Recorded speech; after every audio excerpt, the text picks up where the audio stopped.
Tumayo kayo at tayo po ay mananalangin at magpasalamat sa Diyos.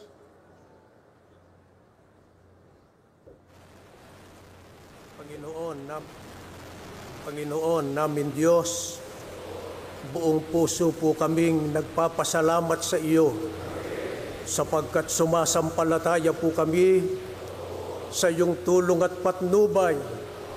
Kaya namin na isagawang matagumpay ang dakilang pagtitipong ito. Salamat po ng napakarami sa paggabay mo sa aming namamahala, ang kapatid ni Eduardo Manalo, sa pamamagitan ng pagkakaisa ng iyong banal na iglesia, na isagawa namin ang mapayapang pagkilos para isulong namin ang napapanahong kailangan ng aming bansa sa ikauunlad nito sa kapakinabangan ng mga mamamayang Pilipino. Ang kailangan ng aming bansa'y kapayapaan at pagkakaisa. Kaya hinihiling po namin sa iyo, o makapangyarihang Diyos, pagpalain mo po ang aming bansa. Igawad mo ang kapayapaan. Igawad mo sa aming bansa ang kaunlaran. At sana'y tulungan mo po ang lahat ng mga mamamayang Pilipino. Patuloy mo pong kilusin ang aming damdamin. Isulong namin ang banal na layuning ito. At ang lalo naming hinihiling, tulungan mo po ang mga nabibinuno sa aming bansa. Gawin mo po silang nagkakaisa. Gawin mo silang nagkakasundo.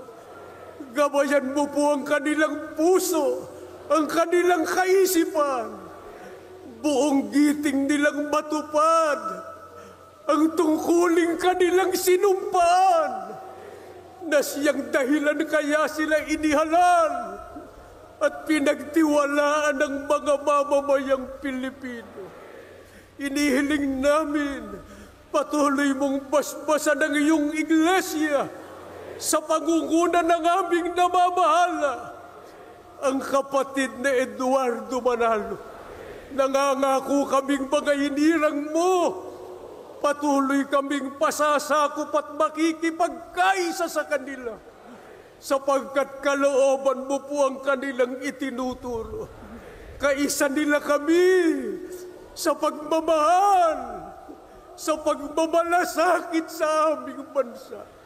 Subalit sa ibabaw ng lahat, patuloy kaming makikipagkaisa sa kanila sa pinakamahalagang tungkulin namin, ang ikaw po'y aming sambahin, paglingkuran ka namin, at kailan mo'y hindi namin ipasusupin ang karapatan at kalayaan namin sa aming mga pagsamba't paglilingkod sa iyo. Purihin ka po, dakilang Ama. Sa iyo po ang lahat ng kalwalhatian. Sa pag-uwi namin sa kani-kanyang tahanan, inihiling namin ang iyong pag-iingat. Ilayo mo kaming lahat sa kapahamakan. Mapayapa po naming masapit ang kani-kanyang tahanan. Ama, magalang na po naming hinihiling ang lahat sa pangalan po ng aming Panginoong Jesucristo. Amen.